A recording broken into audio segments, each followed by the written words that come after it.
আসসালামু আলাইকুম। আশা করছি সবাই ভালো আছেন এবং সুস্থ আছেন। আজকে আমি আপনাদের সাথে যে রেসিপিটি শেয়ার করব সেটি হলো বিফ চাপ।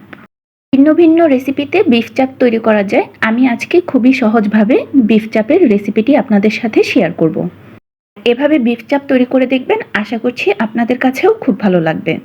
ভিডিওর শুরুতেই যারা নতুন আছেন তাদের কাছে একটাই রিকোয়েস্ট, যদি আপনারা আমার চ্যানেলে নতুন হয়ে থাকেন অবশ্যই আমার চ্যানেলটিকে সাবস্ক্রাইব করবেন। আর যারা অলরেডি আমার চ্যানেলটিকে সাবস্ক্রাইব করেছেন তাদেরকে অসংখ্য ধন্যবাদ। বিফ চাপ তৈরি করার জন্য আমাদের লাগছে গরুর মাংস। আর গরুর মাংসগুলোকে আমি এরকম পাতলা স্লাইস করে কেটে নিয়েছি। আর এই বিফ চাপগুলোকে হ্যামারের সাহায্যে থেতলে নেওয়া যেতে পারে। আর যাদের কাছে হ্যামার নেই তারা আমার মতো এরকম কাঁটা চামচের সাহায্যেও এইগুলোকে থেতলে নিতে পারেন। কাজটাও যদি আপনাদের কাছে বিরক্তিকর লাগে তাহলে সেক্ষেত্রে আপনারা এক কাজ করতে পারেন, পাটায় রেখে শিল দিয়ে আস্তে আস্তে করেও আপনারা থেতলে নিতে পারেন। এতেও করেও কিন্তু হ্যামার বা কাঁটা চামচের কাজ হয়ে যাবে। আমি একে একে সবগুলো মাংসকে এভাবে থেতলে নিয়েছি।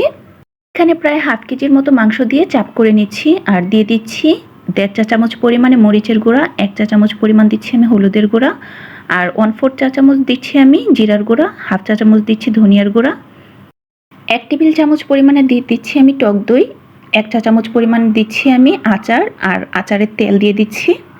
এখানে জলপাইয়ের আচার দিয়েছি, আপনারা চাইলে যে কোনো আচার দিতে পারেন। আর 2 চা চামচ পরিমাণে দিয়ে দিচ্ছি আমি সয়া সস, আর টমেটো সস দিয়ে দিচ্ছি আমি 1.5 টেবিল চামচ পরিমাণ। এখানে আমি 2 রকমের সস ব্যবহার করেছি, আর সসগুলোতে কিন্তু লবণ থাকে, তাই লবণের পরিমাণটা বুঝে দিতে হবে। আমি এখানে 1 চা চামচ পরিমাণে লবণ দিয়েছি। আমি এই মশলাগুলোকে হাতের সাহায্যে খুব ভালোভাবে চাপের সঙ্গে মেখে নিচ্ছি।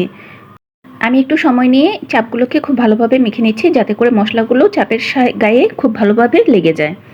মাংসটাকে তাড়াতাড়ি সিদ্ধ করার জন্য আপনারা চাইলে এখানে কিছুটা পরিমাণে পেঁপে বাটা অথবা সিরকা ইউজ করতে পারেন। আমি এখন এর মধ্যে একটা স্লাইস করা লেবুর রসকে দিয়ে দিচ্ছি। আমার আদা বাটা রসুন বাটা ফ্রোজেন ছিল, তার জন্য আমি এখনও পর্যন্ত কিন্তু আদা রসুন দেইনি। এখন আমি এর মধ্যে আদা রসুন বাটা দিয়ে দিচ্ছি 1 টেবিল চামচ পরিমাণে আদা বাটা আর 1 চা চামচ পরিমাণে রসুন বাটা। আদা রসুন বাটাটা দিয়ে আমি খুব ভালোভাবে আবারও মিশিয়ে নিচ্ছি। একটু সময় নিয়ে মিশাতে হবে, আর যত সময় নিয়ে মিশানো যাবে মশলাটা কিন্তু তত ভালোভাবে মাংসের গায়ে লেগে যাবে। মাংসটাকে খুব ভালোভাবে মেখে নেওয়ার পর আমি মেরিনেশনের জন্য ওভারনাইট এটাকে নর্মাল ফ্রিজে রেখে দিব।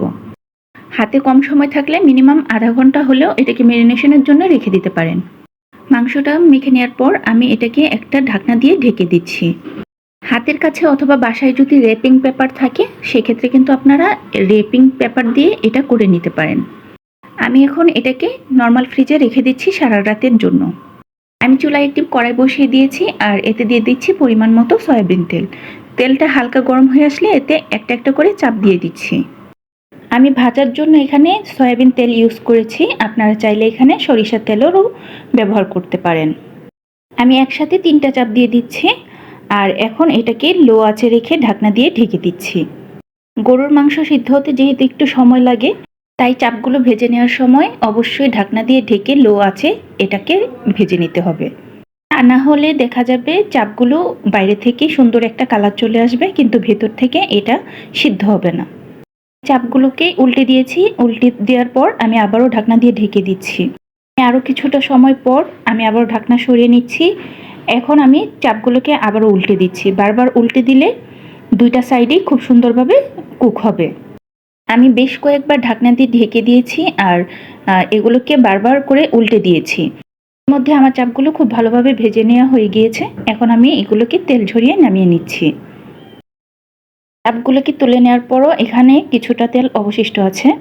এখন আমি বাকি চাপগুলোকে এই তেলের মধ্যে দিয়ে দিচ্ছি, ঢাকনা দিয়ে ঢেকে দিচ্ছি। আর আগের মতোই সেম প্রসেসে আমি এই চাপগুলোকেও ভেজে নিচ্ছি। সবগুলো চাপ হয়ে গেলে আমি একটা প্লেটে নামিয়ে এগুলোকে পরিবেশন করে নিচ্ছি। গরুর এই চাপগুলো লুচি, নানরুটি অথবা সস দিয়ে খেতেও কিন্তু খুবই ভালো লাগে।